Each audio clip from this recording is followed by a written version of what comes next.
Tuhan. Bila pada pagi hari ini kita memberikan ucapan syukur kita atas setiap kebaikan-kebaikannya.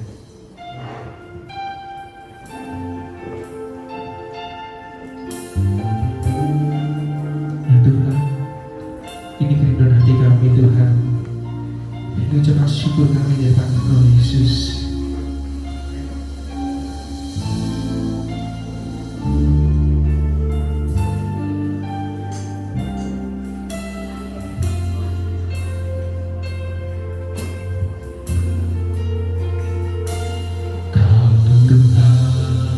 Yang selamatkanku, terima kasih Yesus. Kau Tuhan yang memulihkanku, Kau Tuhan yang pulihkanku, terima kasih. Kau Tuhan yang sembuhkan, Kau Tuhan yang sembuhkanku, terima kasih Yesus. Kau Tuhan memberkatiku, terima kasih. Kau Tuhan yang selamatkanku, yang selamatkanku, terima kasih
bagimu Yesus.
dan syukur hanya bagimu Yesus.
Kami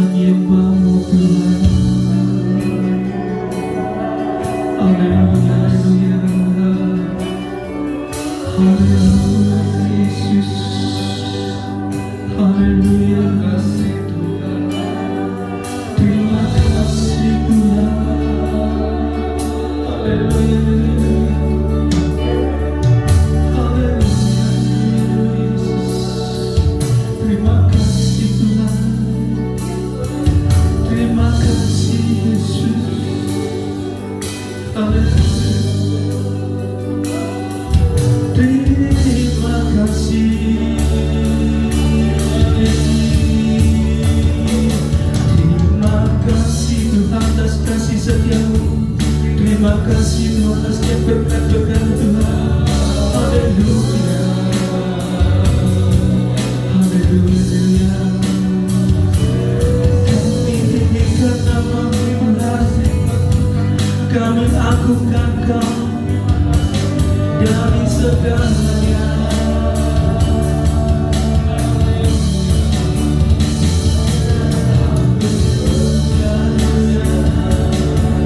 Haleluya, haleluya.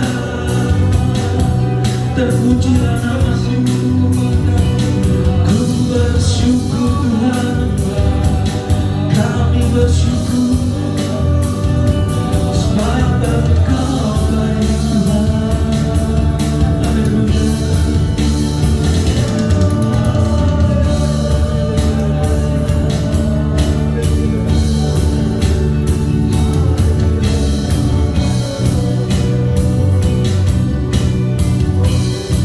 Terima kasih Yesus, terima kasih. Haleluya.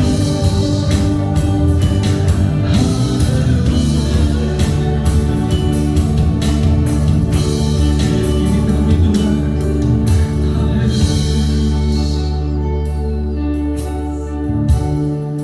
Ya Tuhan, ini keinginan hati kami Tuhan. Lawat kami dengan sukacita-Mu Tuhan. Lawat kami dengan kasih-Mu Tuhan. Kami ingin percaya Tuhan, ketika Engkau melawat dalam setiap kehidupan kami Tuhan, kekuatan baru boleh kami dapatkan Tuhan. Harapan yang baru Tuhan boleh ada dalam hati kami Tuhan. Terima kasih Tuhan, terima kasih. Rekan kami semua Tuhan, untuk menaikkan setiap pujian di depan Engkau. Amin. Tetap berdiri saudara. Siap bersorak-sorai bagi nama Tuhan saudara. Amin. Berikan salam kanan kiri kita pada saudara kita. Kita nyatakan Allah itu baik. Allah kita besar, Yesus amat besar.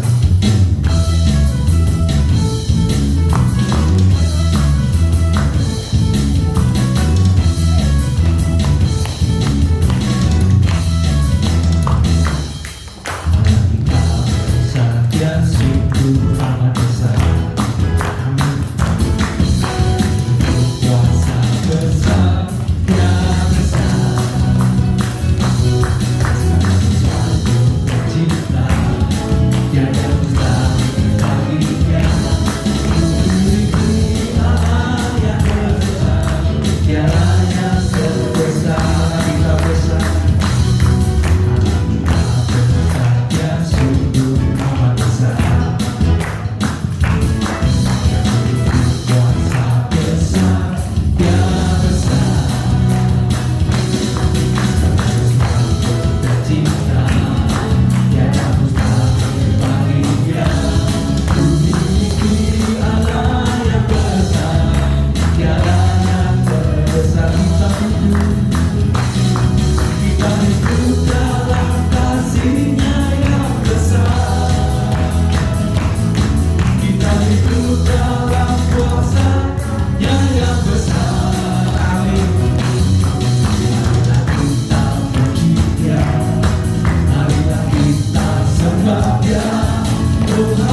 dalam kasih-Nya, kita hidup dalam kasih-Nya yang besar.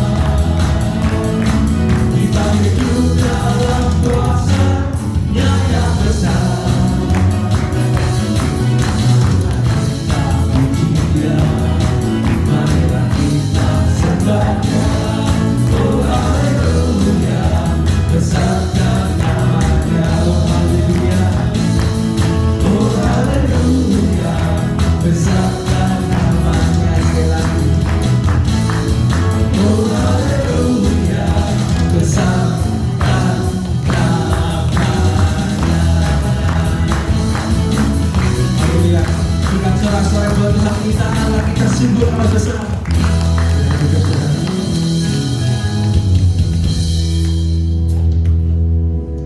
Ya Tuhan, kami tahu Tuhan, tanpa Engkau kami tidak bisa apa-apa Tuhan. Sertai setiap langkah hidup kami Tuhan, sebab Engkau yang paling mengerti rencana kami.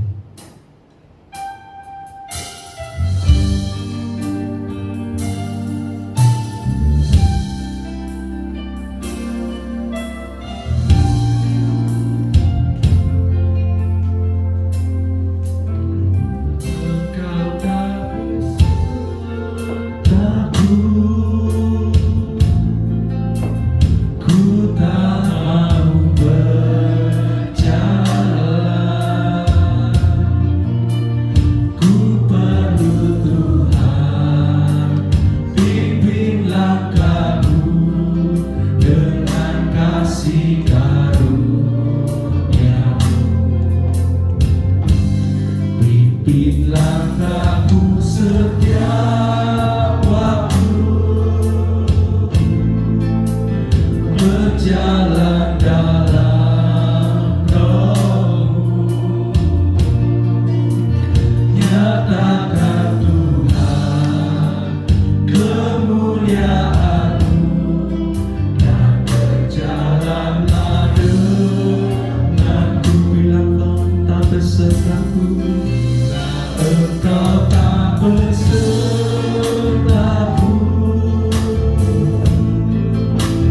ku tak mau berjalan.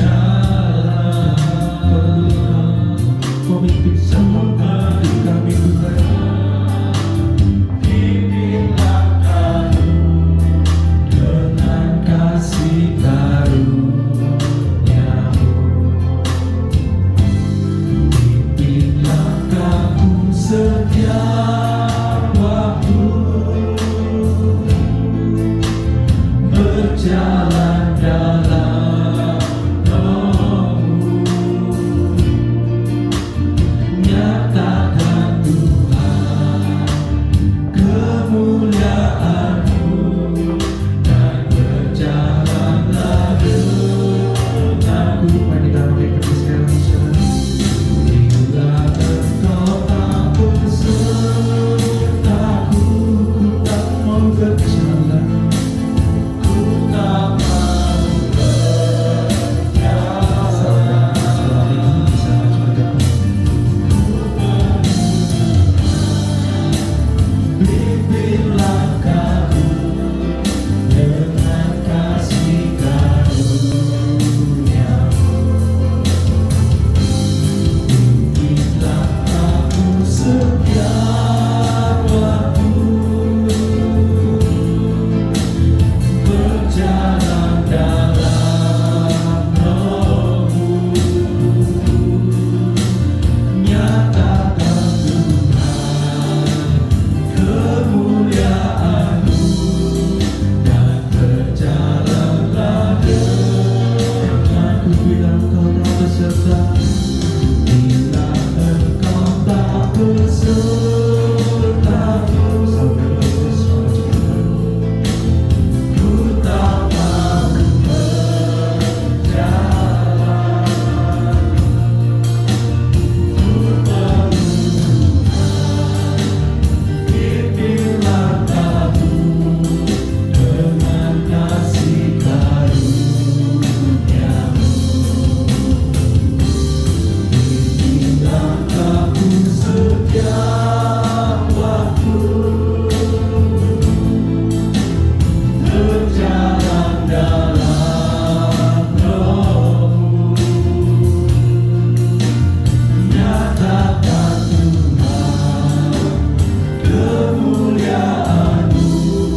luar Tuhan, hidup kami sia-sia.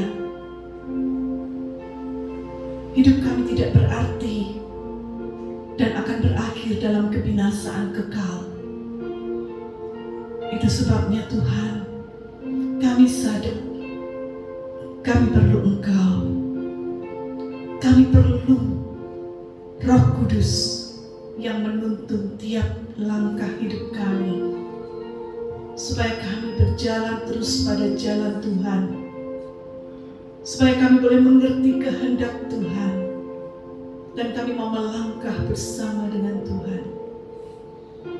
Segala pujian yang sudah kami naikkan, biarlah ini berkenan di hadapan Bapa, menyukakan hati Tuhan, dan membawa kami memiliki hubungan yang lebih intim dengan Engkau. Dan sebentar kami akan menerima firman-Mu Bapa. Berbicaralah melalui hamba-Mu. Pakai lidah mulutnya, urapi dia, supaya setiap firman yang keluar boleh benar-benar merupakan isi hati Tuhan dan berguna bagi setiap kami yang mendengarkannya, baik kami yang ada di tempat ini maupun yang mendengar secara online. Kami juga berdoa untuk anak-anak sekolah minggu. Mereka siap juga untuk mendengar firman-Mu. Biarlah Engkau berbisik, berbicara secara pribadi dalam hidup mereka, supaya sejak dini mereka sudah mengenal Tuhan. Mereka boleh mendengar firman Tuhan, dan mereka boleh dibimbing pada jalan yang benar. Pakai guru-guru sekolah minggu yang akan mendampingi mereka. Tuhan, kami siap, kami membuka hati. Berfirmanlah ya Tuhan. Kami siap untuk mendengarkan firman-Mu di dalam nama Tuhan Yesus Kristus yang menjadi juru selamat dan penopang hidup kami. Dan setiap kita yang percaya katakan amin. Selamat beribadah anak-anak sekolah minggu. Tuhan Yesus memberkati kita semua. Sebentar kita akan mendengar firman Tuhan yang akan disampaikan oleh hambanya, yaitu Bapak Agus Saputra, yang beliau adalah mungkin bagi saudara-saudara yang baru mengenal, dia adalah juga bagian dari kita ya, saudara kita yang mungkin karena kesibukan dalam beberapa waktu belakangan tidak sempat beribadah bersama dengan kita, tetapi ya didoakan untuk waktu berikutnya ya.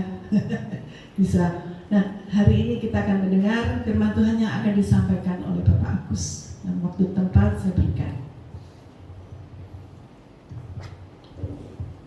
Terima kasih Bu Grace. Saya mau izin lepas masker boleh ya? Shalom Bapak Ibu dikasih Tuhan. Shalom. Salam kenal buat yang belum kenal saya. Salam sayang buat yang sudah kenal saya. Saya memang sudah lama belum bisa kesini karena kondisi pekerjaan dan juga aktivitas pelayanan di luar. Karena saya banyak ke pelayanan misi. Jadi ke desa-desa sebulan sekali saya pasti berangkat ke desa. Minggu lalu saya dari Blitar, ada pelayanan di gereja Blitar. Bulan lalunya juga sama. Jadi setiap bulan saya selalu ada pelayanan misi ke gereja-gereja di luar kota alam gitu ya. Karena tujuannya memang saya berasal dari gereja yang di Kalimantan gitu ya. Setiap bulan kami selalu ada pelayanan misi. Ada banyak gereja-gereja frontliner sekarang di desa-desa yang tidak mengalami seperti yang kita alami. Kita itu masih ada internet yang bagus, masih ada fasilitas yang lebih lengkap. Waktu pandemi kemarin mereka mengalami benar-benar luar biasa keterpurukan. Ya, jemaat tidak punya handphone, di sana internet susah, terus kemudian juga gereja tidak bisa online, dan mereka tidak boleh ibadah bersama. Lalu gimana caranya ibadah? Kesulitan. Kemudian hamba-hamba Tuhan yang kita harus jujur, mereka benar-benar mengabdikan hidup untuk Tuhan tanpa ada pekerjaan.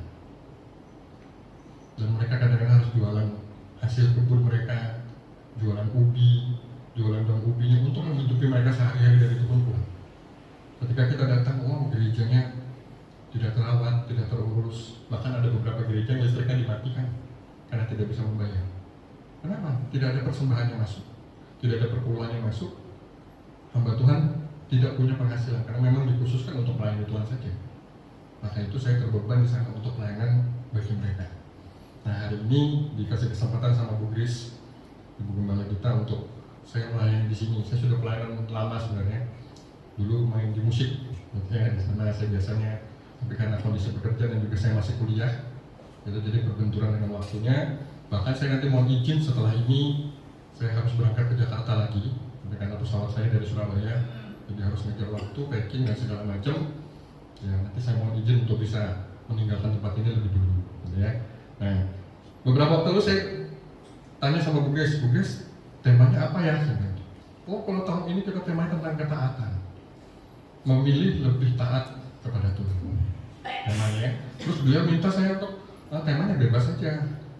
Wah, bebas ini berarti kan harus terhubung dengan kondisi tema yang mau disampaikan, ya kan?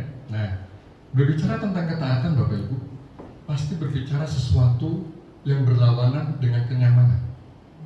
Betul ya? Kalau nyaman, kalau kita suka, itu namanya bukan taat. Kita rela melakukannya. Tapi taat itu seringkali dibenturkan dengan kondisi di mana kita tidak suka, bahkan mungkin tidak mau, bahkan mungkin harus meluangkan waktu di tengah kesibukan kita untuk melakukan sesuatu. Dan kita harus taat.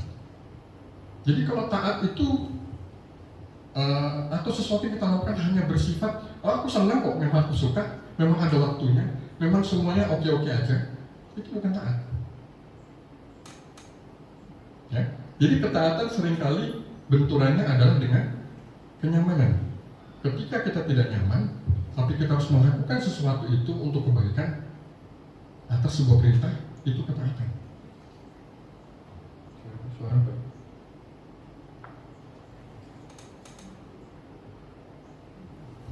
Ada suara Google Maps. Sorry. Apakah dari HP saya? Ya. Itulah sebuah ketaatan.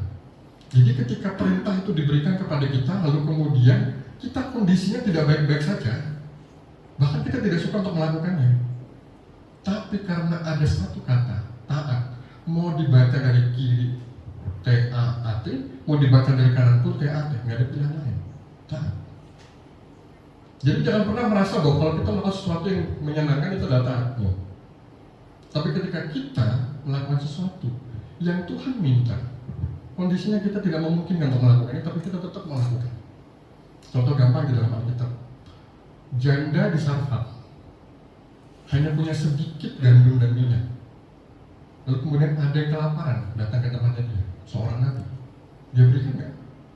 Dia berikan. Dia taat pada porsi yang paling besar dalam hidupnya. Dibandingkan dengan orang punya 100.000, dia kasih 10.000. Dia hanya memberikan 10% dari apa yang dia punya. Tapi janda di Sarfat, dia punya 100%, dia berikan 100% kepada semua. Itu taat. Ada lagi bicara taat. Ketika firman Tuhan katakan, berdoalah bagi orang yang menyakitimu, mintalah berkat. Kalau cuma berdoa gampang nggak? Gampang. Tapi mintalah berkat bagi orang yang menyakiti kamu. Kenapa firman Tuhan ngomong berdoalah dan mintalah berkat? Kalau hanya sampai di berdoalah, Tuhan tidak spesifik. Tuhan detail banget ngomong, kalau mau berdoa jangan doa begini, Tuhan hancurkan hidupnya lebih hancur daripada yang dia lakukan padaku. Doa gak itu? Doa, tapi isinya kan beda. Tuhan katakan apa? Mintalah berkat, tapi dilakukan gak? Nyaman gak waktu mau melakukannya? Oh enggak. Itulah taat. Betul? Mana yang seringkali kita lakukan? Yang menyenangkan, atau terkadang yang tidak menyenangkan, tapi ini yang Tuhan mau. Seperti Tuhan katakan begini dalam Kolose 3:23 ya. Perbuatlah segala sesuatu seperti untuk Tuhan. Simpelnya begitu. Seperti untuk Tuhan, bukan untuk manusia. Apapun juga kau perbuat, perbuatlah dengan segenap hatimu seperti untuk dan bukan untuk. Sekarang saya mau tanya, kita ngomong fair.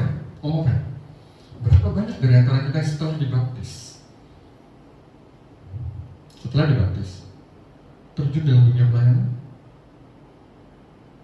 Berapa banyak yang benar-benar mau menjadi pelayan Tuhan? Atau setelah dibaptis ya sudah, karena syarat pernikahan biasanya, karena syarat status, oke sudah dibaptis, sudah hanya duduk menjadi jemaat tapi tidak mau terlibat di dalam pelayanan. Berapa banyak? Tapi firman Tuhan nyatakan, apapun juga yang kamu perbuatlah dengan apa? Segenap, bukan 1/10. Kalau Bapak Ibu dan saya hanya bingung dengan perpuluhan, itu hal kecil. Tuhan minta kita mengasihi dengan apa? Segenap. Tuhan minta kita melayani dengan apa? Segenap. Tuhan meminta kita melakukan segala aspek kehidupan kita dengan apa? Segenap. Seperti untuk Tuhan. Ini disebut taat kalau kita melakukan yang pertama. Tapi seringkali kita lebih takut dengan manusia atau dengan Tuhan? Dengan manusia. Saya sebagai kasar lagi ya, budak korporat, biasanya orang ngomong gitu ya, budak korporat. Saya mungkin bisa dikatakan lebih takut dengan direktur saya daripada dengan Tuhan dalam beberapa poin. Tapi untungnya direktur saya adalah orang yang cinta Tuhan, sangat cinta Tuhan. Bahkan kalau saya nggak bersekutu, dimarahin sama dia. Tapi pertanyaannya, bagaimana dengan orang-orang yang seringkali takut di dalam pekerjaannya untuk melakukan aktivitas ibadahnya atau aktivitas pelayanannya? Mana yang lebih otoritas berarti? Dia takut kehilangan sekian juta rupiah daripada dia kehilangan yang bisa Tuhan berikan lebih daripada hidupnya. Betul? Ketidaknyamanan itu menguji iman kita. Nah, sekarang kalau kita bicara tentang ketidaknyamanan, mana yang sering kali kita cari? Kenyamanan atau ketidaknyamanan? Kenyamanan pasti ya. Kita masuk ke dalam yang namanya zona nyaman. Selalu kita cari zona nyaman. Kita baca dulu dalam Keluaran pasal 3 ayat 10. Keluaran pasal 3 ayat yang 10. Nah, ini adalah firman Tuhan kepada Musa. Jadi sekarang, kata Tuhan, pergilah, aku mengutus engkau kepada Firaun untuk membawa umatku, orang Israel, keluar dari Mesir. Oke, saya akan baca ayat ini saja. Nanti Bapak Ibu supaya ada PR di rumah, baca sampai bawah supaya bisa mengkoreksi firman saya benar apa enggak. Ya, jangan selalu percaya kalau saya kasih semua di sini, nanti nggak baca Alkitab di rumah. Sudah kok kemarin. Nah, baca nanti sampai gitu ya. Pada saat firman ini disampaikan kepada Musa, saya mau tanya, Musa berumur berapa di sini? Ini adalah firman Alkitab. Musa berumur berapa Bapak Ibu? Berumur berapa? 80 tahun. Ya.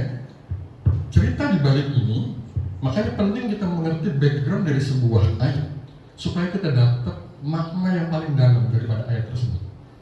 Kalau ceritanya hanya berbicara, Musa baik-baik saja kok, lalu Tuhan suruh dia pergi kepada Firaun, oke, semua baik-baik saja.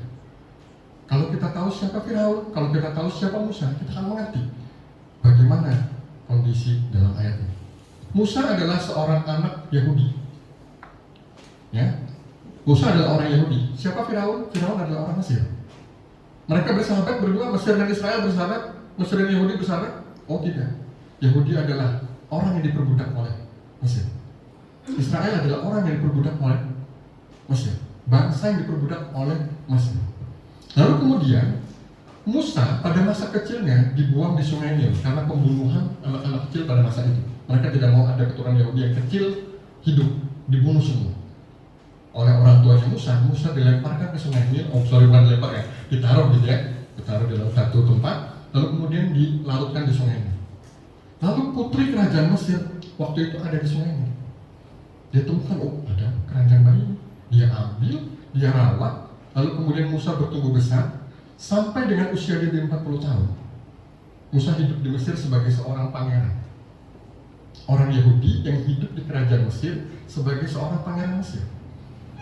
Saking cintanya memang Musa terhadap bangsanya dia, bangsa Israel. Dia nggak suka bangsanya dijajah, nggak suka bangsanya diperbudak. Tapi pada saat itu bangsa Israel diperbudak bangsa Mesir. Lalu kemudian Musa melihat ada satu orang dari keturunannya dia, orang Yahudi, orang Israel, yang dianiaya oleh seseorang dari Mesir. Dia nggak terima, dia marah, lalu dia bunuh orang itu. Setelah dibunuh, dimasukkan ke dalam pasir, dikubur. Tapi cerita pembunuhan ini sampai terdengar kepada Firaun. Lalu kemudian Firaun meminta untuk mengejar Musa. Musa melarikan diri, pergi ke tempat yang jauh dan yang sangat aman menurut dia, yaitu ke bangsa Midian. Lalu dia tinggal di sana sejak usia 40 tahun sampai dengan panggilan Tuhan di dalam hidupnya. Sampai di situ ceritanya, oh tidak. Musa pergi meninggalkan kepangeranannya dia di tanah Median, masuk ke zona yang tidak nyaman. Zona nyaman nggak sebagai seorang pangeran? Nyaman sekali, semua disediakan, tinggal panggil. Kalau di Pulau Jawa mungkin panggilnya, Bi, minta tolong, beli minum ya. Oh, di sana mungkin beda. Atau Mbok, minta tolong ya. Enak, semua zona nyaman. Apapun yang dia mau, dia bisa dapatkan. Tapi dia tinggalkan zona nyaman itu karena kesalahan yang dia buat. Dia bunuh. Lalu dia pergi ke bangsa Median. Di sana dia memulai hidup yang baru. Kenapa? Tidak ada pekerjaan, tidak ada uang, tidak ada apa-apa, tidak ada yang dia kenal. Dia memulai sesuatu yang baru. Zona nyaman ini berubah menjadi ketidaknyamanan. Lalu kemudian selama 40 tahun kemudian, dari umur 40 tahun kan, lalu ini umur 80. Ya, ayat ini umur 80. Berarti selama 40 tahun Musa memulai zona nyaman. Dari zona ketidaknyamanan, dia mulai membangun satu demi satu zona nyaman. Di sini Musa hidup bersama seorang peternak, namanya Yitro. Yitro mau ambil Musa, oke, gak apa-apa, kamu tinggal sama aku. Tinggal di tempatku, gembalakan domba-domba. Musa mulai menikmati hidupnya, tenang, ngobrol sama domba. Kalau di zaman sekarang mungkin update story, ada domba lagi makan, gitu ya. Di story-nya update gitu kan. Foto-foto sama dombanya. Domba yang jomblo dijodohkan sama domba yang lain gitu kan. Itu kehidupan Musa sehari-hari. Ada domba yang berkonflik, misalkan domba yang sudah suami istri lagi konflik, diajak konseling, ayo konseling sini, domba kenapa? Itu dilakukan Musa everyday. Sampai usia dia ke 80 tahun, selama 40 tahun hidupnya nyaman. Hanya ngobrol sama embek-embek, ya, beng-beng, nggak ada yang mengganggu dia. Enak. Setiap siang mungkin dia mendengarkan suara angin sambil dombanya makan rumput di sana. Dia duduk tenang, santai, tidak berpikir lagi ada penyiksaan, penganiayaan. Bahkan mungkin sudah terhapuskan di otaknya dia bahwa bangsanya dia masih dalam penganiayaan. Lalu kemudian di usia 80 sudah zona nyaman dia bangun 40 tahun lamanya. Tuhan panggil, kemana? Aku mengutus engkau kepada siapa? Firaun, orang yang paling dia takut. Tapi Tuhan suruh dia keluar dari zona nyamannya dia, tinggalkan semua yang dia punya, yang sudah dia bangun, untuk pergi. Tujuannya apa? Membawa umatku orang Israel keluar dari Mesir. Ada dua konsep yang mau dia diminta Allah untuk dikerjakan oleh Musa. Yang pertama, Musa tinggalkan zona nyaman. Yang kedua, Musa menyelamatkan. Betul? Bantu nih, selamatkan nih, supaya tidak terjadi penganiayaan terus menerus. Itu yang Tuhan mau. Tapi apa yang dilakukan Musa? Musa langsung katakan, oh iya, oke, siap. Oh tidak. Sekalipun Musa adalah seorang nabi, jiwa kemanusiaannya masih ada. Tapi waktu dia dipanggil ini belum jadi nabi. Ya, dia masih Musa yang seperti biasa. Setelah dia menangkap panggilan Tuhan, baru dia menjadi nabi. Waktu Tuhan panggil dia, waktu Tuhan minta dia, apa yang dia katakan? Tuhan, siapakah aku ini kamu suruh menghadapi Firaun? Bukan siapa-siapa. Tuhan katakan, wah Tuhan jelaskan bla bla bla. Musa mikir saja, alasan apa lagi ya? Daripada ninggalin zona nyaman, terus berhadapan sama Firaun, ya kalau hidup, kalau mati, aduh gimana? Istriku gimana? Anakku gimana? Musa cari lagi alasan yang lain. Loh, tapi Tuhan kalau misalkan mereka tanya, ayo, kalau memang benar Tuhan yang minta kamu untuk menyelamatkan kami, siapa nama Tuhanmu? Aku harus jawab apa? Allah jelaskan, aku adalah aku. Sudah Musa ada lagi jawaban Tuhan. Cari lagi deh, alasan apa lagi ya? Musa mengatakan, Tuhan, sebelum kau panggil, bahkan sampai kau panggil ini, aku tuh orang yang tidak pandai berbicara. Aku tuh berat lidah, susah berkata-kata. Kata Musa, dia cari alasan.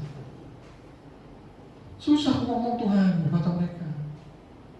Memang betul, Musa ini berat lidah orangnya, susah ngomong. Tapi dia pandai membantah Tuhan. Betul ya? Pandai membantah Tuhan. Kalau sudah orang itu diminta keluar dari zona nyaman, orangnya akan jadi pandai sekali untuk membantahnya. Ada ribuan alasan yang diucapkan. Sampai pada akhirnya, setelah penjelasan panjang lebar dari Allah, Musa mengeluarkan jurus terakhir. Katakan, Tuhan, kirim orang lain saja, jangan aku. Tuhan katakan, no, kamu. Musa tidak punya alasan lain. Akhirnya apa yang harus dilakukan? Dia berangkat dan selamatkan bangsa Mesir. Akhirnya bangsa Mesir selamat, keluar dari penjajahan dan masuk ke tanah perjanjian. Ada dua hal yang menarik, Bapak Ibu. Ketika Musa ada di zona nyaman, ada dua hal menarik yang mau kita pelajari. Yang pertama, zona nyaman itu ternyata membuat kita menjadi tidak peka kepada panggilan Tuhan. Betul? Zona nyaman membuat kita tidak peka kepada panggilan Tuhan. Waktu kita susah, kita minta sama Tuhan, Tuhan berkati aku. Tuhan tahu kan itu token listrik bunyi terus, tapi dompet sepi terus. Gimana caranya mereka bisa komunikasi dengan ini token? Tuhan besok bingung mau makan apa, berkati itu. Tuhan bingung nih mau kerja apa, berkati. Ketika Tuhan turunkan tangan dan berkati Tuhan di dalam hidup kita, berapa banyak pujian yang kita naikkan kepada Tuhan daripada pujian yang kita katakan, ini karena aku dan ini untuk aku. Musa lupa kenapa dia diselamatkan dari ribuan anak-anak Israel, anak-anak Yahudi yang dibuang ke sungai itu. Kenapa Musa yang diselamatkan? Musa lupa untuk apa dia diciptakan, untuk apa dia diselamatkan, untuk apa dia diproses, untuk apa dia dibesarkan, untuk apa dia diangkat sampai menjadi pangeran, untuk apa kemudian dia harus keluar dari tanah Mesir menjadi seorang gembala. Bukankah ada tujuannya? Waktu dia sudah berani menggembalakan domba, berarti dia siap menggembalakan manusia. Dia lupa kenapa Tuhan ciptakan dia. Jadi dia tidak peka terhadap panggilan Tuhan. Saya mau katakan Bapak Ibu, setiap orang yang diciptakan Tuhan adalah orang yang dipanggil Tuhan. Bisa ditangkap? Tidak mungkin tanpa panggilan manusia diciptakan. No. Hanya masalahnya kita mau respon apa enggak. Tidak mungkin Tuhan ciptakan tanpa sebuah planning. Tidak mungkin. Tuhan pasti punya planning yang sungguh besar ke depan. Tapi seringkali kita yang menggagalkan. Bukan menggagalkan rencana Tuhan, menggagalkan panggilan dalam hidup kita sendiri. Maka lupa dengan Kolose 3:23 tadi, itu panggilan hidup. Jadi bukan hanya kita menjadi orang kudus di dalam gereja, tapi menjadi orang kudus di luar gereja. Menjadi orang suci di dalam gereja, tapi di luar gereja orang kata, kok begitu banget hidupnya? Katanya Kristen juga. Beda. Musa lupa. Kenapa? Zona nyaman, bahkan dia sudah lupa. Kenapa dia diselamatkan Tuhan? Sekarang saya mau tanya Bapak Ibu, kalau Musa lupa kenapa dia diselamatkan Tuhan, Bapak Ibu lupa nggak? Kenapa Bapak Ibu diberkati Tuhan? Kenapa? Jangan katakan bahwa ini karena permintaan saya. Saya minta Tuhan berkati aku, Tuhan berkati. Oh no. Tuhan tidak mungkin berkati Bapak Ibu dan saya tanpa tujuan untuk hidup orang lain. No. Tidak. Jadi jangan pernah berpikir bahwa ketika Tuhan selamatkan hidup Bapak Ibu dan saya, Tuhan selamatkan tanpa tujuan untuk lingkungan kita. Jadi jangan pernah merasa bahwa ketika Tuhan berkati, itu berkat untuk kita. Boleh kita pakai? Boleh. Tapi jangan lupa, ada orang di sekeliling kita. Musa lupa kenapa dia diciptakan. Musa lupa kenapa dia diselamatkan. Musa lupa kenapa dia dibuat besar menjadi pangeran. Dan Musa lupa kenapa dia diproses menjadi seorang gembala. Lalu ketika panggilan untuk menggembalakan yang sesungguhnya, dia tolak. Zona nyaman membuat kita lupa atau tidak peka dengan panggilan Tuhan.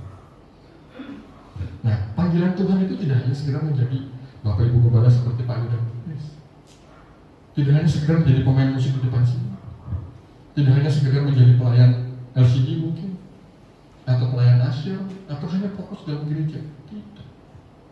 Kalau Kolose 3:23 tadi, itu adalah panggilan Tuhan dalam hidup saudara dan saya. Menjadi garam dan terang itu adalah panggilan Bapak Ibu dan saya.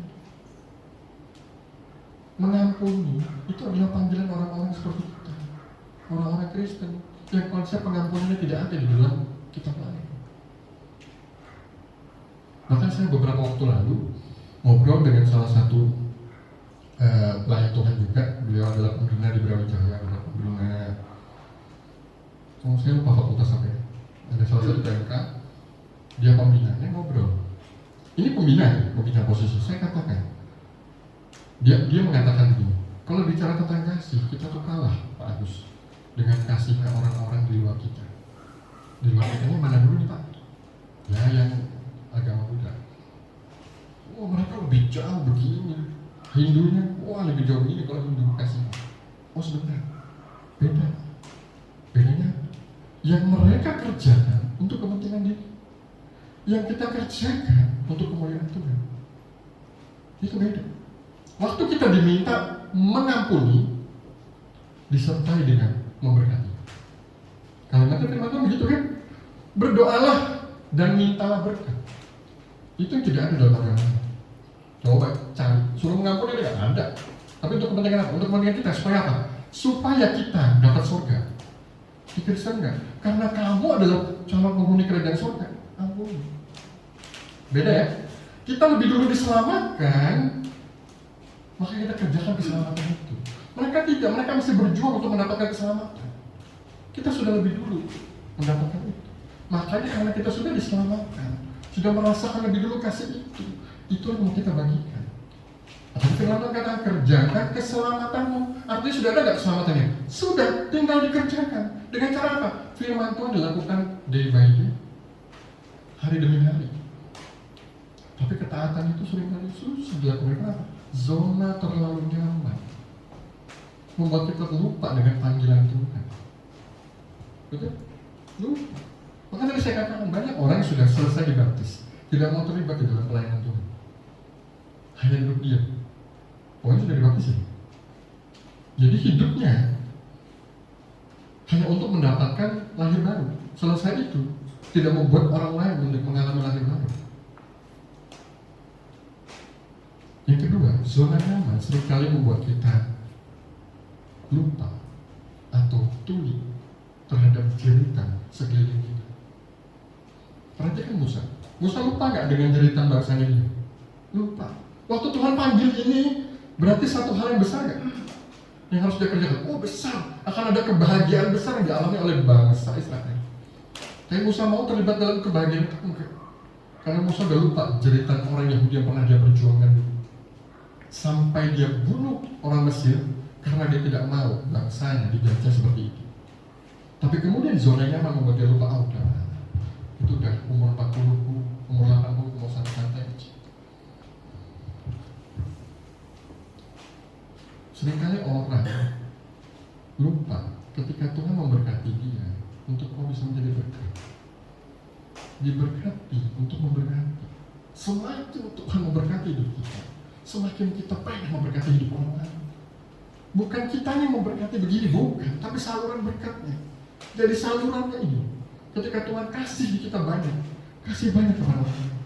Ketika Tuhan kasih kesempatan kita untuk melakukan banyak, libatkan orang lain di sekitar kita. Ada jeritan tangisan di dalam hati mereka. Mungkin mereka katakan, aku tidak ada pengharapan sudah. Gereja tidak sesuai dengan yang aku harapkan. Gereja konfliknya terlalu banyak di dalam. Aduh, gereja lebih munafik daripada orang Kristen di luar gereja. Itu kalimat-kalimat yang muncul duluan. Jangan bangga ada satu orang pindah ke agama Kristen. Jangan bangga. Karena ketika satu pindah ke agama Kristen, ada 10 yang kita hilang dalam gereja. Kenapa? Kita fokus kepada satu. Yang 10 dilupakan bahwa dia kesakitan, hancur, hilang pengharapan, tidak menemukan Tuhan di dalam ibadahnya. Kita berpikir dengan menyanyi kita menemukan Tuhan. Mereka menemukan Tuhan ketika mereka berinteraksi dengan anak-anak Tuhan seperti kita. Waktu mereka curhat kita dengarkan, oke, tanpa perlu menggurui. Gak usah keluarin, oh gini, hidupmu itu sebenarnya oke kok. Matius 5 ayat 1, gak usah. Oh kamu soalnya salah, kamu harusnya banyak ibadah. No, stop penghakiman dulu.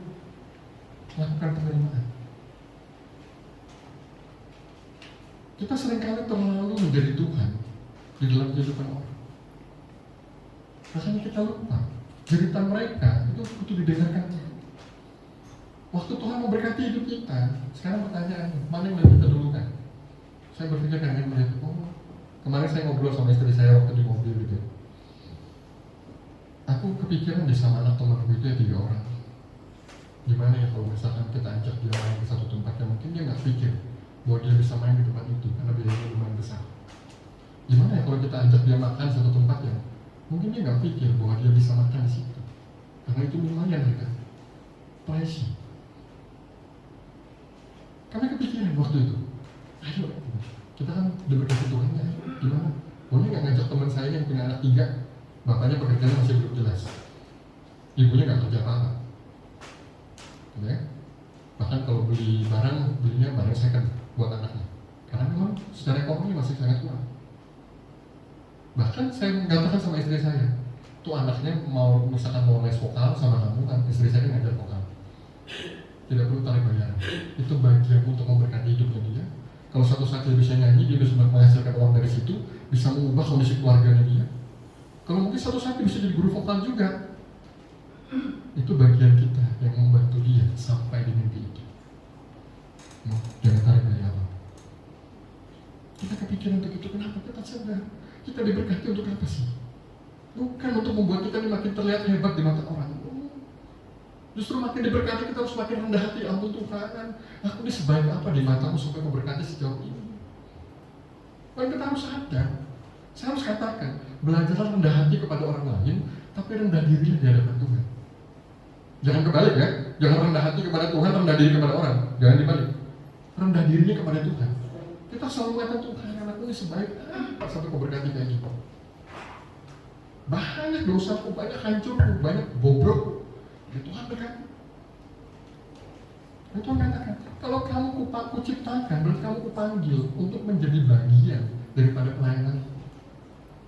Bapak Ibu saya katakan, ada satu zona ternyaman di jagat semesta ini, di Bima Sakti, yaitu surga. Betul? Itu zona ternyaman. Siapa yang tinggal di sana? Tuhan beserta malaikat-malaikat.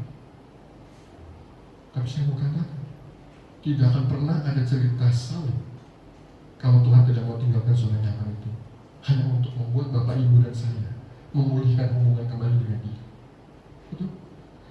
Zona ternyaman itu saja Dia mau tinggalkan hanya untuk Bapak, Ibu, dan saya bisa menikmati zona ternyaman yang kita nikmati sekarang. Ada satu cerita tentang kipas angin. Saya mau tanya Bapak Ibu, kalau kita beli kipas angin tujuannya untuk apa? Untuk disimpan yang rapi, didekor gitu ya, betul ya? Kayak pohon ini taruh kipas angin, di sini didekor, dikasih lampu, tiap pagi dilapin gitu ya. Begitu? Nggak boleh colok listrik, nanti dia panas kasih. Gitu? Enggak, dia apa ya? Colokin listrik, biasanya ada tombol 1, 2, 3 gitu ya.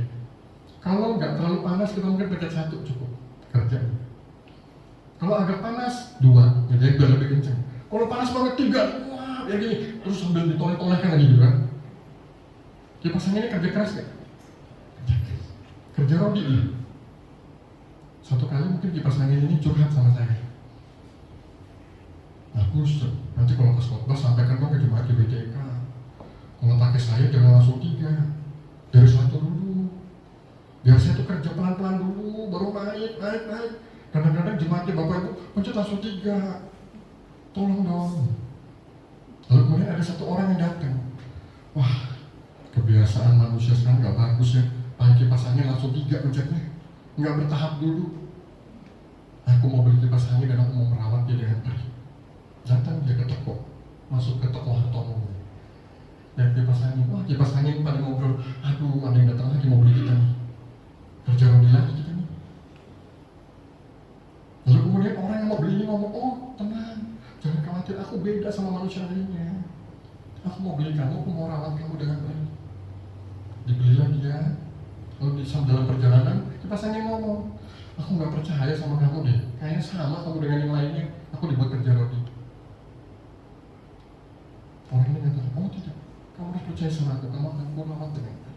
Dia taruh di rumah, dikasih penutup yang bagus, dinyalakan AC supaya kipas angin nggak kepanasan. Kabelnya dibersihkan tiap pagi. Malam dia tengok lagi sudah tidur belum, kipas anginnya dilus-lus. Besok mau kerja dia pamit sama kipas angin, kipas angin, aku mau kerja dulu ya, tunggu di rumah, jangan lupa makan. Ya. seperti itu mau melakukan kipas angin? No. Bahkan kalau kipas angin ini rusak, apa yang kita lakukan? Perbaiki, habis perbaiki sembuh, taruh lagi, paksa lagi untuk kerja buat kita. Betul nggak? Kipas angin dibeli buat apa? Buat menyenangkan kita, buat memberikan zona nyaman buat kita. Betul nggak? Kita beli dia, bahkan dia diciptakan memang untuk membuat nyaman hidup kita. Berarti kalau kita bisa membeli dia, boleh nggak kita pakai dia? Boleh. Kenapa Tuhan tidak boleh memakai kita? Dia yang ciptakan kita, dia yang membentuk kita, dia yang rela mati untuk memulihkan penyakit yang kita buat dengan dosa. Boleh nggak Tuhan pakai kita? Boleh. Tapi kenapa kita katakan, sorry Tuhan, aku kan bukan siapa-siapa?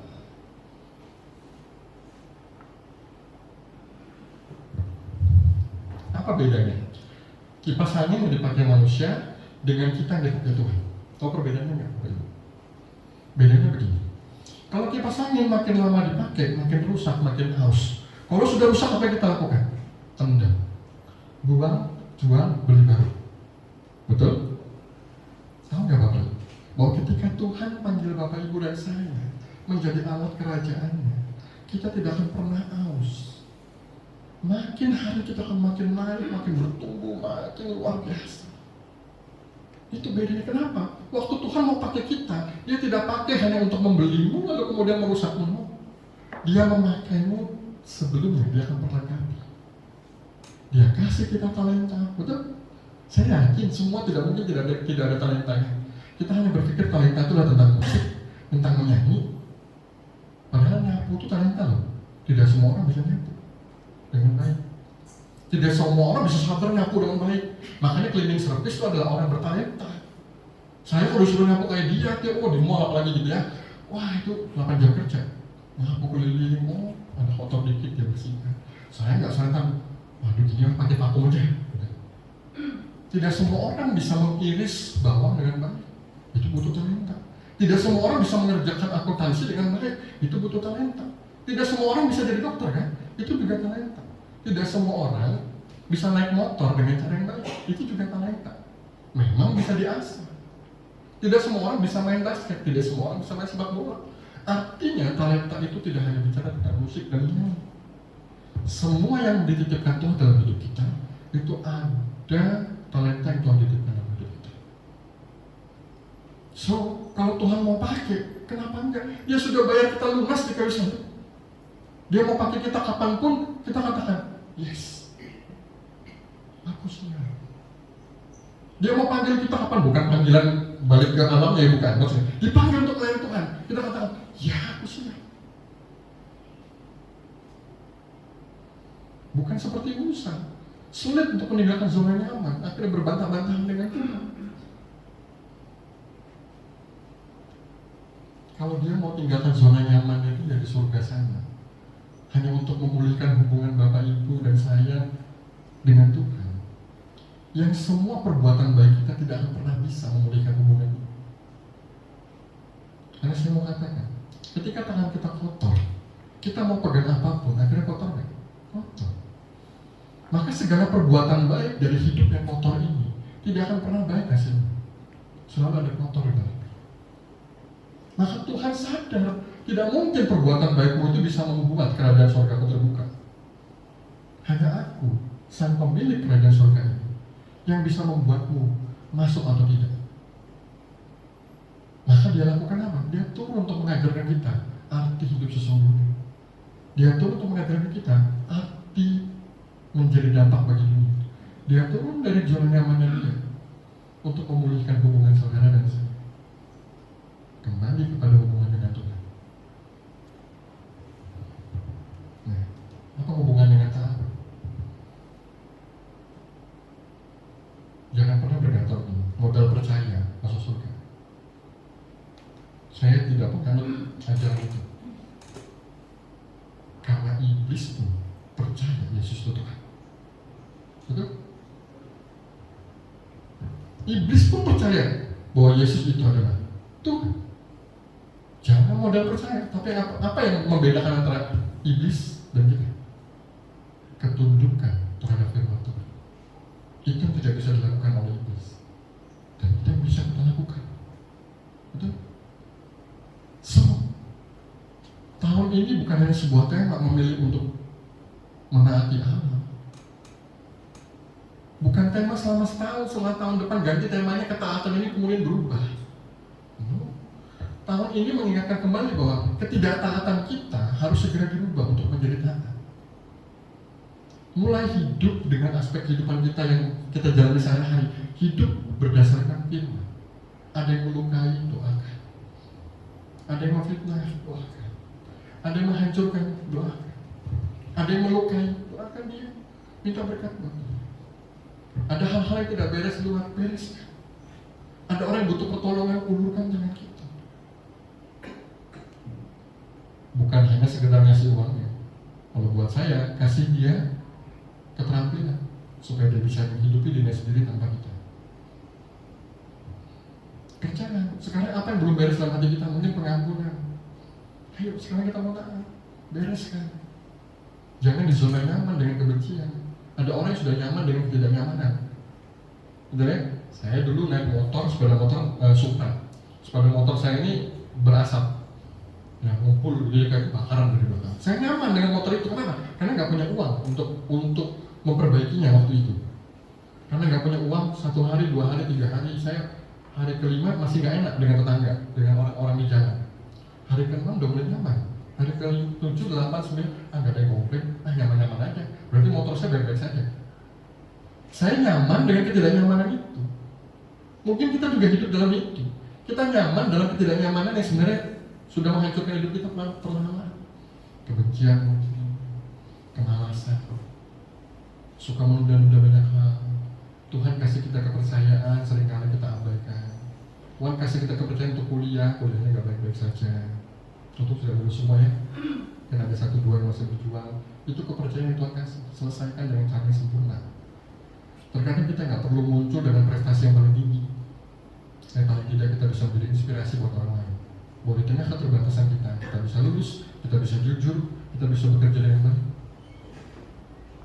Nah, Bapak Ibu, hari ini diingatkan dalam dalam Kolose 1 ayat 16. Karena di dalam Dialah telah diciptakan segala sesuatu yang ada di surga dan yang ada di bumi, yang kelihatan dan tidak kelihatan, baik singgasana maupun kerajaan, baik pemerintah maupun penguasa. Segala sesuatu diciptakan oleh siapa? Dia. Dan untuk siapa? Dia. Jadi tidak ada unsur kita mengatakan berani membantah Tuhan. Tuhan katakan, oke, kau boleh bantah. Karena apa? Karena hidupmu hanya bicara tentang surga dan neraka. Saya harus jujur katakan, saya tidak penganut surga dan neraka. Bahkan saya tidak percaya surga itu ada dan neraka itu ada. Wah, pembicaranya sesat berarti ini. Keliru nih, sudah setengah jam ngomong, ternyata saya disesatkan. Bapak Ibu, kalau kita mau mencintai Tuhan dengan tulus, cintai Dia bukan dengan ketakutan. Kita takut masuk neraka, makanya kita cinta sama Dia supaya kita masuk surga. Itu bukan cinta yang tulus. Lupakan surga dan neraka. Lupakan dulu. Setiap kali saya berbicara di mana pun, saya selalu tanyakan, iman kita itu seperti iman sekolah minggu atau iman yang sudah dewasa, betul? Saya mau tanya Bapak Ibu. Coba ya, tolong dijawab. Ada peristiwa menarik apa yang terjadi di pernikahan di Kana? Yang kalau anak-anak pemuda sudah tahu jawabannya, yang sama saya dulu sudah tahu jawabannya, jangan jawab. Ada peristiwa apa, Bapak Ibu, yang menarik dari cerita pernikahan di Kana dalam Alkitab? Apa? Air berubah menjadi anggur. Wah, itu menarik sekali ya. Saya mau ceritakan, makanya saya katakan, kalau kita nggak tahu latar belakang ceritanya, kita nggak tahu yang mana yang menarik. Ceritanya adalah Yesus bersama ibunya datang ke pernikahan itu.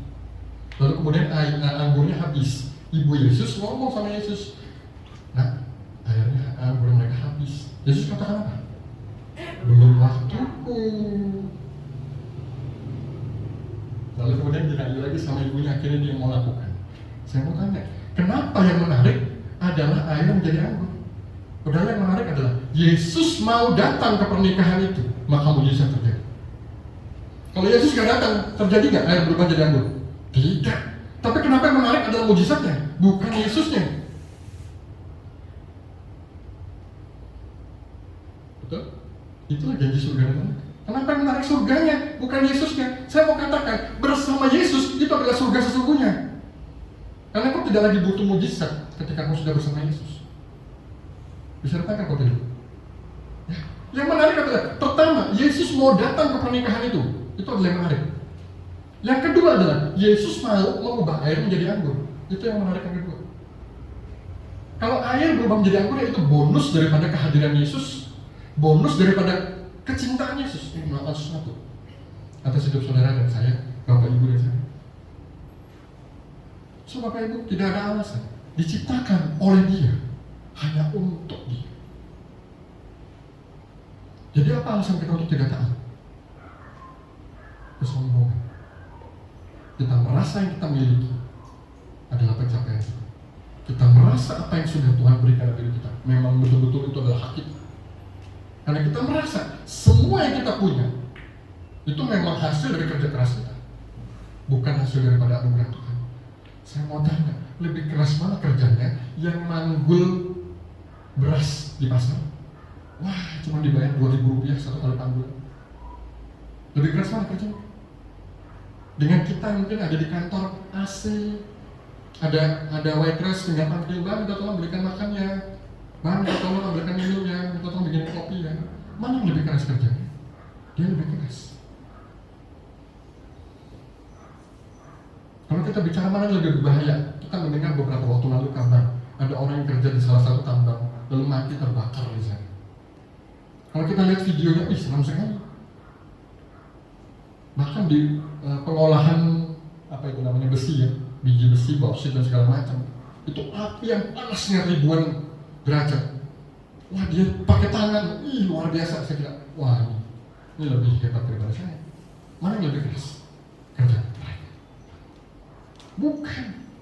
Tuhan memberkati kita untuk dikembalikan kepada Tuhan lagi melalui manusia lain. Makanya firman Tuhan katakan, kasihilah Tuhan Allahmu dengan segenap hatimu, segenap jiwamu, segenap akal budimu, segenap kekuatanmu, dan hukum yang sama dengan itu.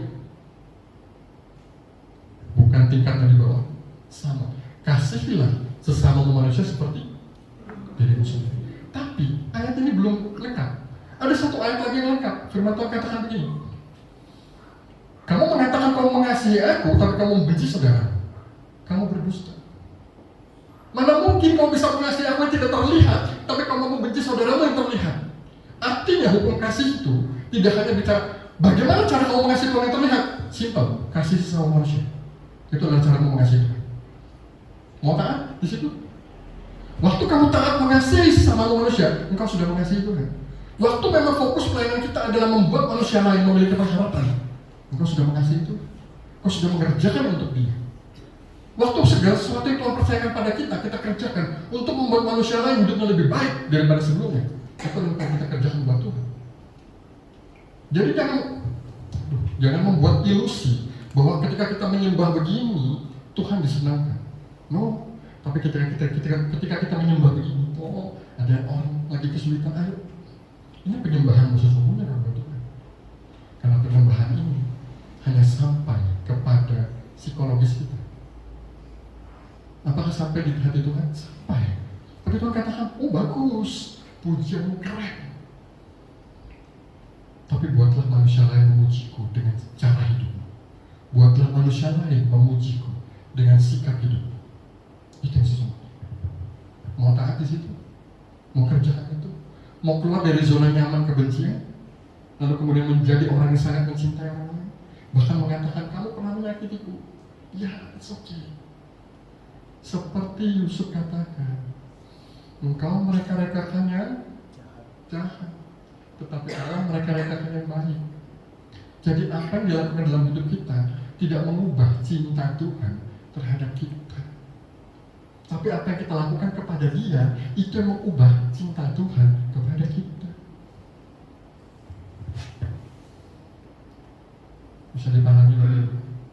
Ayo kita mau sama-sama taat dengan kebenaran-kebenaran firman Tuhan yang kecil-kecil tentang pengampunan, tentang menjadi berkat, menjadi garam, tentang bekerja pun harus menjadi pekerja yang bisa diandalkan. Kenapa? Karena pada saat engkau ada di titik terbaik, semua perkataanmu akan didengarkan. Betul? Semua kesaksianmu akan didengarkan oleh mereka. Bagaimana bisa seseorang yang ada di level paling bawah lalu bersaksi tentang kesuksesan? Ingatlah, hidupmu aja belum beres. Tapi kalau dia sudah sampai di titik yang terbaik, dia ngomong apapun orang akan dengarkan dan orang akan termotivasi. Kuncinya cuma satu, mau kan taat dengan kebenaran firman Tuhan supaya kesaksian kita didengar orang. Zona nyaman hanya membuat kita tidak peka terhadap panggilan Tuhan. Zona nyaman hanya membuat kita tidak peka terhadap jeritan di sekeliling kita. Sekarang kita mau keluar dari zona nyaman itu. Terima panggilan Tuhan sebagai pelayan-pelayan Tuhan dimanapun kita ditempatkan. Gereja ini adalah tempat kita ngecas. Gitu ya, kayak handphone dilobek, dicas, habis dicas, pakai lagi. Kapan dipakainya? Waktu kita keluar dari gedung ini. Itu adalah gereja sesungguhnya. Makanya disebut eklesia, dipanggil keluar, bukan dipanggil masuk ke dalam. Di sini hanya buat ngecas, habis ngecas keluar jadilah terang di sana, keluar jadilah garam di sana. Keluar lakukanlah ketaatan itu di luar daripada gereja. Jangan kesana taat dalam gereja, tapi di luar gereja kita menjadi tidak taat. Semoga kebenaran firman hari ini bisa mengingatkan kita kembali bahwa Tuhan tidak tanpa alasan menciptakan kita. Waktu dia ciptakan Bapak, Ibu, dan saya, dia juga sekaligus memanggil Bapak, Ibu, dan saya untuk menjadi pengelola bumi ini, pengelola dunia ini, menjadi berkat bagi lingkungan, menjadi berkat bagi dunia ini. Banyak hal yang akan menghalangi ego, kesombongan, kesibukan, dan segala macam. Tapi saya yakin dan percaya ketika hikmat Tuhan diberikan, ada ilmu manajemen yang akan Tuhan titipkan untuk kita mengatur semua yang menjadi balance, dan hidup kita bisa menjadi berkat bagi dunia. Kita mau tundukkan kepala kita dan kita berdoa. Bapa yang di surga, kami mengucap syukur Tuhan hari ini. Kami diingatkan kembali tentang ketidaktaatan kami selama ini Tuhan terhadap panggilan. Terlalu banyak berkat yang Tuhan berikan sampai kami terlalu nyaman untuk ada di dalamnya. Terlalu banyak Tuhan memberkati hidup kami sampai kami lupa untuk menjadi berkat bagi dunia. Terlalu banyak permintaan kami kepada Tuhan sampai kami lupa untuk meminta berkat juga untuk saudara-saudara kami. Ampuni kami Tuhan. Ajarkan kami untuk mengerti bahwa ketika Tuhan ciptakan kami, ketika Tuhan memanggil kami, ketika Tuhan memakai kami, hidup kami hari demi hari semakin bertumbuh, semakin meningkat, semakin naik, semakin bersinar, dan semakin menjadi berkat dimanapun kami ditempatkan. Terima kasih Tuhan atas firman-Mu yang telah Kau sampaikan oleh hamba ini Tuhan. Kami mau mengubah hidup kami dan kami menjalankan hari demi hari. Di dalam nama Tuhan Yesus kami bersyukur. Kita semua katakan amin. Saya kembalikan berdoa.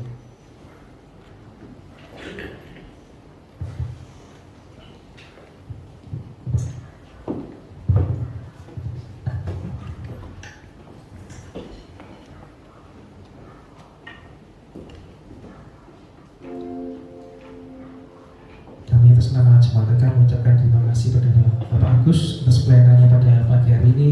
Bila firman Tuhan yang sudah kita terima itu senantiasa menguatkan kita, menuntun hidup kita untuk semakin bertumbuh dalam pengalaman Tuhan Yesus. Kita akan memberikan persembahan buat Tuhan sebagai ucapan syukur kita atas setiap berkat-berkat Tuhan yang sudah dinyatakan dalam kehidupan kita.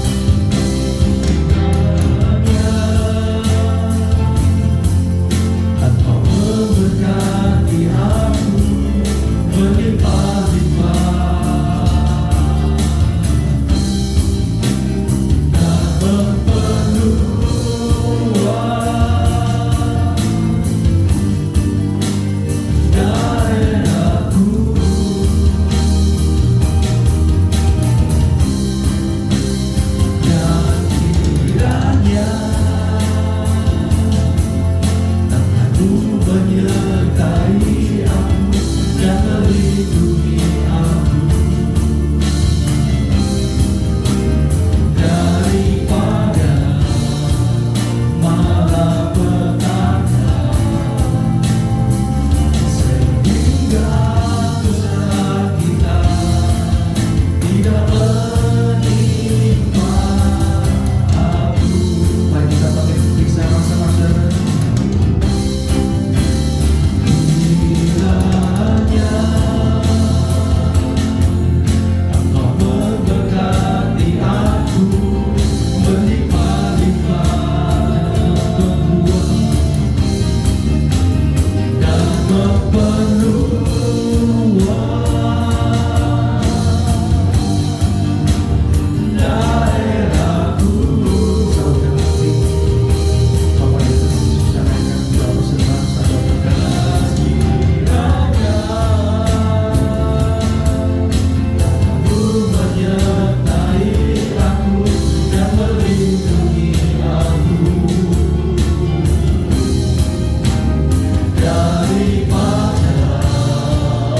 Kami yakin, kami percaya Engkau yang memanggil kami, tidak pernah salah menempatkan kami dalam panggilan ini.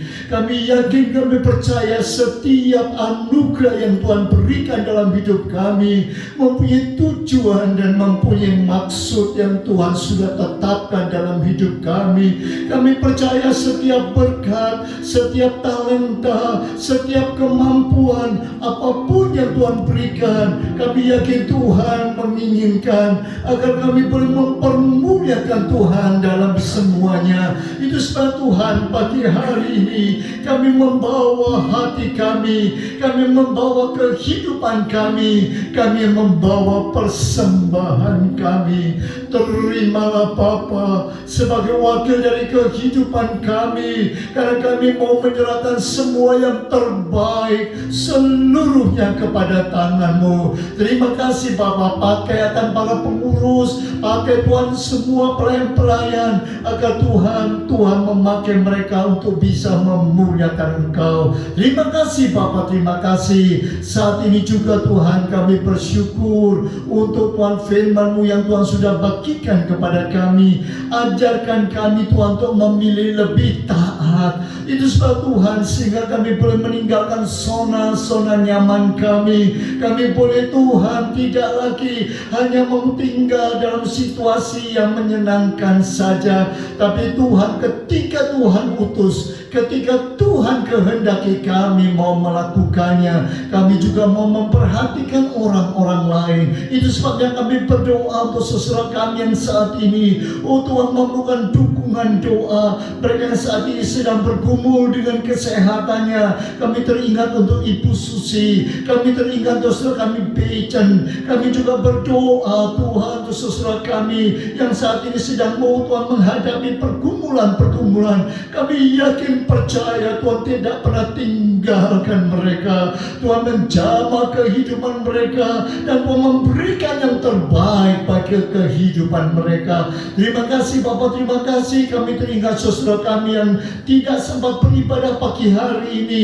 Oh Tuhan, karena kesibukan, karena pekerjaan, oh Tuhan, karena kegiatan-kegiatan yang ada, Tuhan berkati mereka juga, sehingga pada kesempatan berikutnya mereka boleh bersama-sama dengan kami. Bahkan Tuhan, Kau mengerti setiap saudara-saudara kami yang mengikuti, oh Tuhan, ibadah ini melalui online. Oh Tuhan, Kau juga memberkati mereka dan mengubah kehidupan mereka, sehingga kami semua boleh menjadi Allah di dalam tangan-Mu. Terima kasih Bapa. Berkati juga hamba-Mu yang sudah menjadi penyalur berkat bagi kami. Berkati keluarganya, berkati pelayanannya, berkati semua hamba-Mu yang lain yang juga melayani Tuhan pagi hari ini. Tuhan memberkati kami dengan berkat yang berkelimpahan. Terima kasih Bapa, terima kasih. Saudaraku sekalian, marilah sekarang kita pulang dengan membawa berkat-berkat Tuhan dalam kehidupan kita untuk menjadi berkat bagi orang lain. Arahkanlah hatimu dan tanganmu kepadanya. Pulanglah untuk menerima berkat Allah. Kasih karunia daripada Allah Bapa, kecintaan daripada Tuhan Yesus, penyertaan Roh Kudus senantiasa menyertai engkau dan memberkati engkau. Pulanglah dan terimalah berkat Allah di dalam nama Tuhan Yesus Kristus. Dan semua yang sudah diberkati Tuhan katakan amin.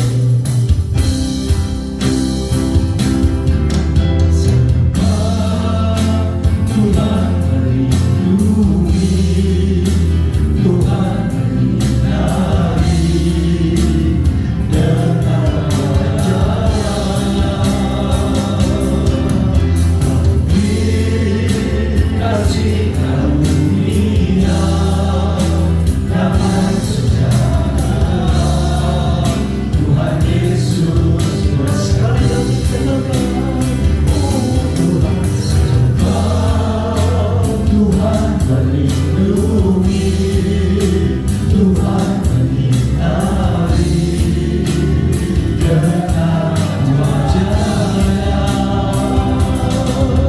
memberi kasih karunia, damai sejahtera. Tuhan Yesus berkati. Kasih karunia, damai sejahtera. Tuhan Yesus berkati. Mari kita mengambil saat teduh, merenungkan kebenaran firman Tuhan, dan menyiapkan hati kita, kehidupan kita untuk menjadi berkat bagi orang lain.